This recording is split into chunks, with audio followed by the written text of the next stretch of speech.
कृष्णाम्भोजदलाभिरामनयनं पीताम्बरालङ्कृतम् श्यामाङ्गं दुर्विजं प्रसन्नवदनं सीतया शोभितम् कारुण्यामृतसागरं प्रियगणैर्भ्रात्रादिविभावितं वन्दे शिवादिजीविरहितं भक्तिष्टसिद्धिप्रदम्। आज आप लोग थोड़े समय में, ज्यादा समय नहीं है, हमारे वक्ता विद्वान संत महात्मा सब लोग बैठे हैं, सबके लिए थोड़ा थोड़ा समय दिया जाता है, इसलिए ज्यादा न समय होकर के थोड़े समय में आपके जीवन में उपयोग में आने वाली कथा बात आपको समझा रहे हैं। देखो ये धन किसे कहते हैं? शोधन धन प्रथम गति जागी। प्रथम यानी धन बढ़िया वही रहता जो धर्म में लगा दिया जाए। वैसे धन के लिए लिखा है, अरे देते रहोगे तो आता रहेगा और जमा जो करोगे तो जाता रहेगा। धर्म सदैव धर्म में लगता रहे, शोधन धन्य प्रथम गति जागी। जीवन में 4 पुरुषार्थों को प्रत्येक जीव को प्राप्त करना चाहिए, धर्म, अर्थ, काम और मोक्ष, जिसमें प्रथम धर्म है, यानी धन को धर्म में लगाना ही, धन को धर्म में लगा देना यही सार वस्तु है। यानी मनुष्यों का अधिकार केवल उतने धन पर है जितने भी उनका पेट भर जाए। इससे अधिक धन को जो अपना मानता है वो चोर है, उसे भैया दंड मिलता है। पता है प्रमाण श्रीमद् भागवत में 7वें स्कंद में 14वें अध्याय में 8वां श्लोक सुना रहे हैं।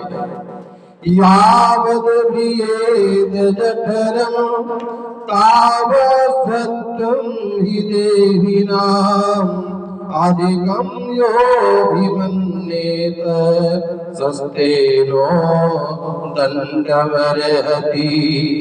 यदि अपना ज्यादा मानोगे तो दंड के अधिकारी यानी चोर को जो दंड मिलता वही दंड मिलेगा। हृदय के अंदर उदारता रखकर, बाहर से कपड़ता रख करके समय के अनुसार उसे धन खर्च करना चाहिए।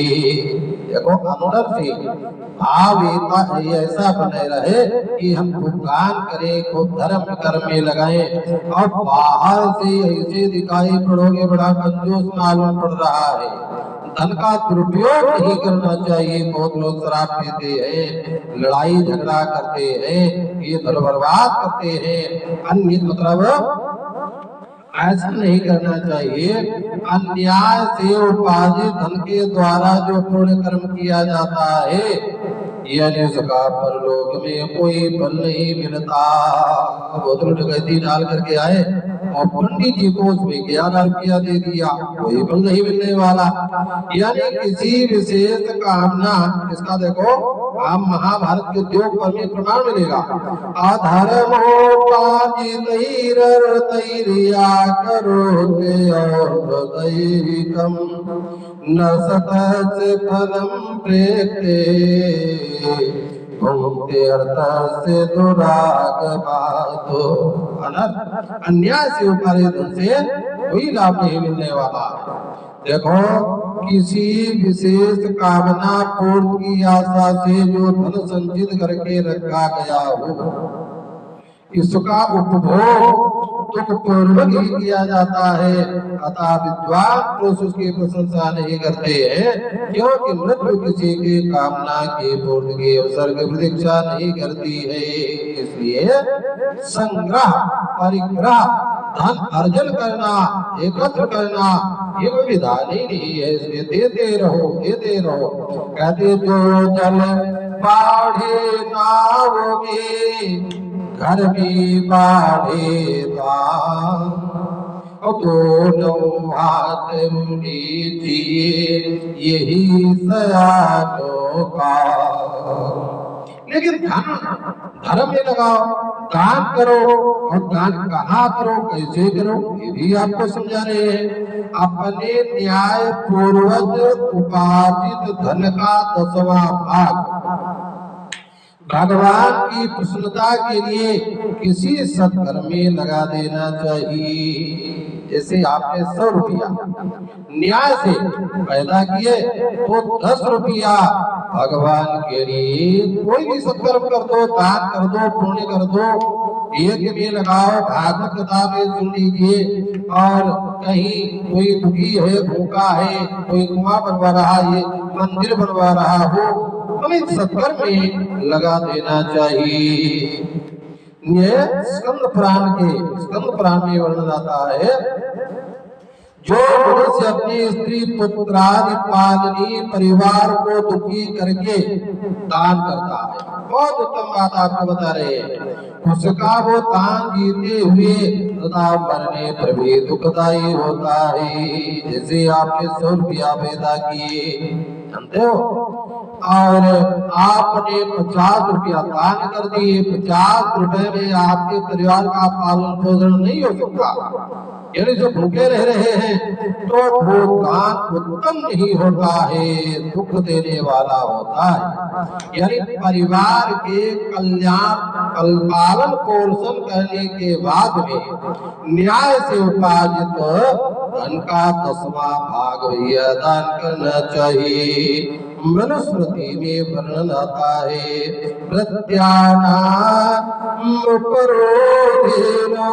यदि घर में रहने वाले माता पिता भाई बंधु है, स्त्री है, पुत्र है, पशु भी, या तो पशु भी भूखा रह जाता है, ही घर पशु लंघन करई और स्त्री सहाई कलेश, और देश देश की आपदा घर में होती प्रवेश। इसलिए किसी को दुखी करके दान किया हुआ दान निष्फल होता है।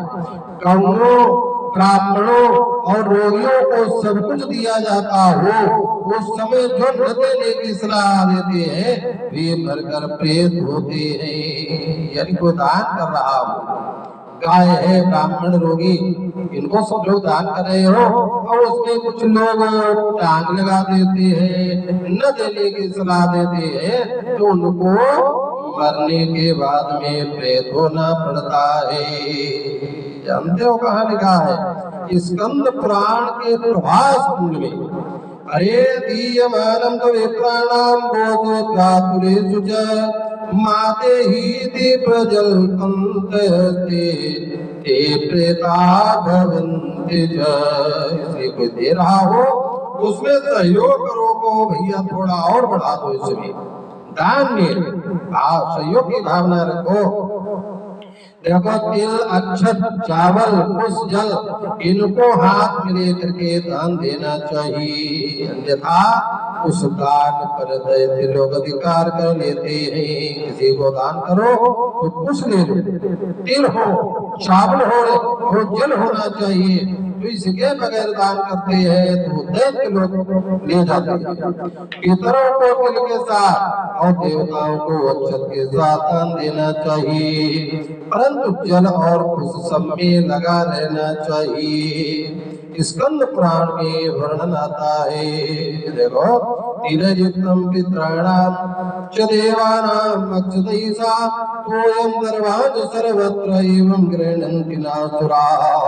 जल, अक्षत और कुछ चावल, इनको साथ लेकर के इनको दान करना चाहिए।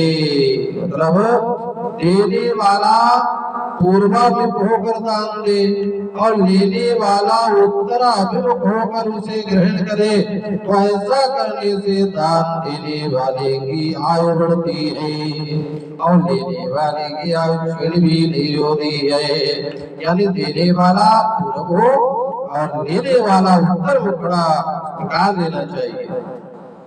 देखो पुराण, अगले पुराण में इसका वर्णन आता है। आगे देखो, अन्न जल घोड़ा गाय वस्त्र शैया छत्र और आसन, इन 8 वस्तुओं का दान यमलोक के मार्ग के लिए उत्तम माना गया है।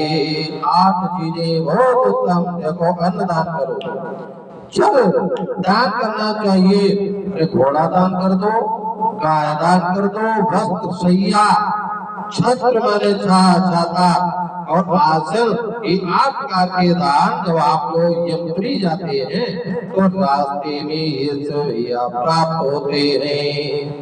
गाय, घर, वस्त्र और सैया तथा कन्या, ये वस्तुएं देखो अनेक लोगों को नहीं देनी चाहिए, एक ही लोगों को दान करो। गाय देनी है तो एक लोग दान करो, घर देना है बहुत लोग, तो लोगों को दान करेंगे तो बंटवारा होगा, लड़ाई झगड़ा होगा। इसलिए गाय, घर, वस्त्र, शैया, कन्या, एक लोगों को दान करना चाहिए। इसका देखो प्रमाण आपको महाभारत में वर्णन मिलता है। और आगे आपको बताएं, थके हुए व्यक्ति को आराम देना, रोगी की सेवा करना, देवता का पूजन करना और ब्राह्मण के पैर धोना। ब्राह्मण बोलो राम कृष्ण भगवान की।